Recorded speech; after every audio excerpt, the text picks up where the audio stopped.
Lynn, you're a master at getting people to love looking at their numbers. What's your strategy? Is it a threat, basically saying that if you don't look at these numbers, you're screwed?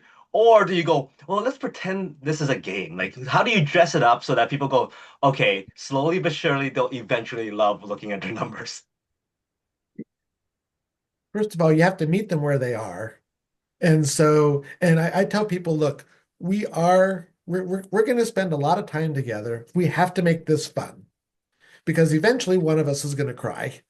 And you know what? And I've had clients literally crying in front of me because they finally realized, I can't believe I'm just now doing this. I feel ashamed about this. And you got to kind of get over that. But the most important thing is to make it simple, because if it gets too complex, they can't, they can't wrap their minds around it. And it has to be limited, small steps, and you got to make it fun. At the end of the day, though, they have to understand why. You can't convince somebody that they need to control overtime because their employees like getting the overtime because they like the extra money.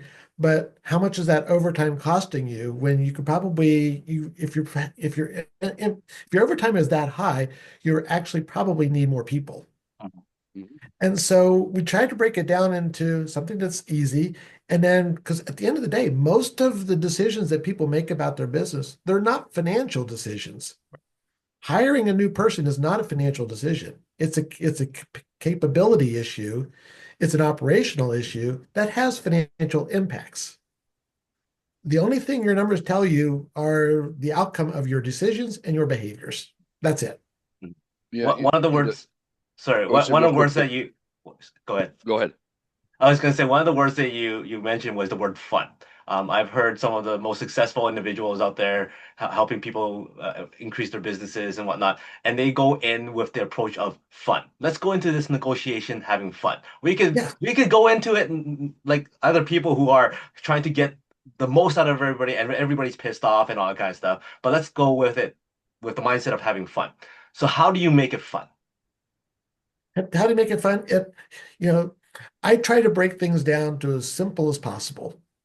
And explain it in a way that you hate to say it, but it's like a sixth grade level. What's the difference between accounting and finance? Okay, boys and girls, accounting begins with the letter A. It's a go. There's not a damn thing you can do about it. Finance begins with the letter F. It's about the future. It's a forecast of your potential fortune, your potential failure. And when you can't sleep at night at 3 a.m., it's where your fears are. So why the F? Don't we spend more time talking about your Fs than your A's? And people look at that and they do exactly what you did. They smile. Okay, now we're starting to have fun because of making it easy to digest. I'm not judging. And look, this is where we're going. You are going to feel better about this. As bad as you might feel right now, you are now on a journey to understanding, and that fun leads to engagement. The engagement leads to involvement, which leads to confidence. For me, a Awesome. CFO really stands for confident financial outcomes. Nice. Eddie? And again, people relate to that. Yeah, to answer the question prior to that, it reminds me of the brickmaker analogy, right? You asked how do we get people to engage and stop running away from their numbers, and how do they get to like their numbers? And I never go out I never go out of my way to say you're going to be best friends with your numbers, right? It's a byproduct of falling back in love with your business. So the brickmaker analogy, right? There's three employees making bricks. One, you said, "What are you doing?" He said, "I'm making bricks." The second employee said, "What are you doing?" "I'm making bricks to build a church." Okay.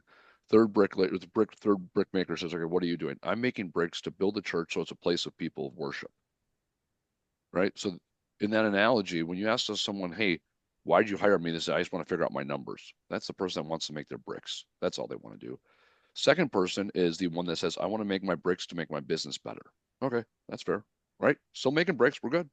Third person says, "I want to make these bricks, right? I want to build my business so that I have whatever it is. So I can retire in 5 years. So I can spend time with my grandkids. So I can buy that second house. So I have a legacy business that I can hand off to my children." Ooh, they know their why.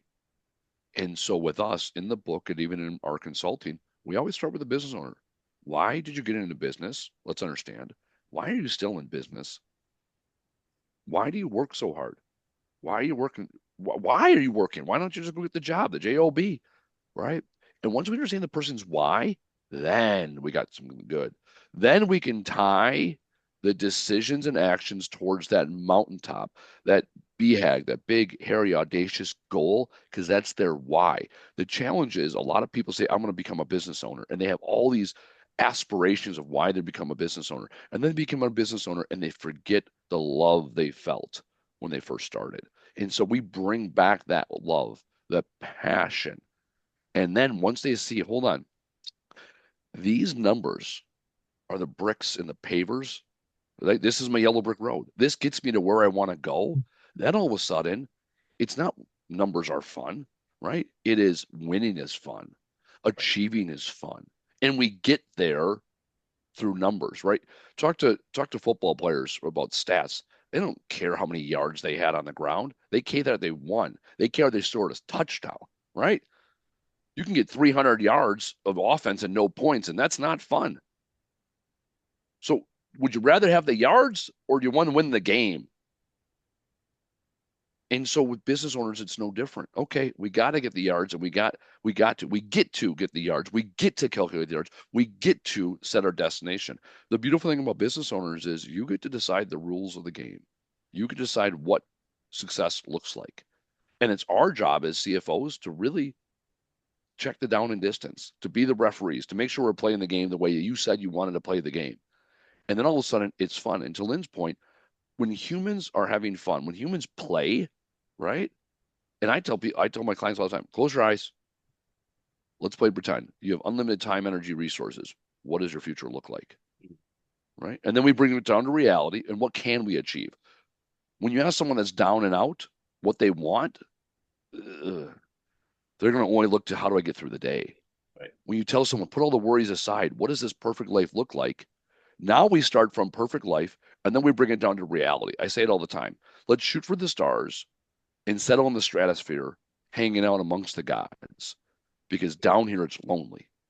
So let's do that. And now all of a sudden it's fun. And to Lynn's point about fun, it's fun winning. It's fun learning.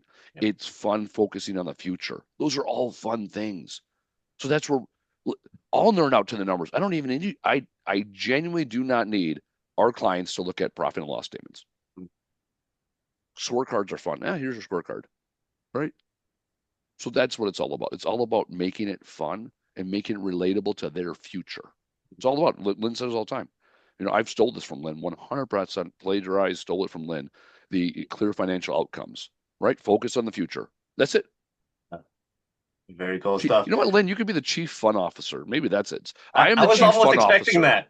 I was That's sitting there going, that's a good Yeah. what's the word I'm looking for? What's Acronym. juxtaposition. Yeah. That's one of my favorite words. Might be my favorite word.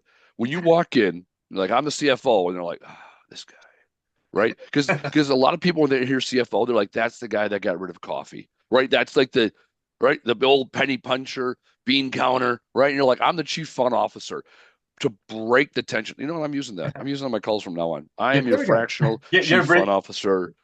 you're bringing in the cotton candy. You're not taking away the coffee. Absolutely. I'm going to tell you how much money we can spend this year. I'm the fun police. Let's go spend more money. Right? Well, And I talk about this all the time. One of the misnomers that people have is, oh, we got to cut expense. I hate cutting expenses. There's no need to cut expenses. How about we increase profits? How about we transfer money that we're spending on expenses, transfer into investments? When you tell people that they're probably not spending enough, what do you mean? I'm broke. How am I not spending enough? Well, you're not spending enough money in the right places. Right. That's the problem, right? And when you spend money here, it comes back with friends.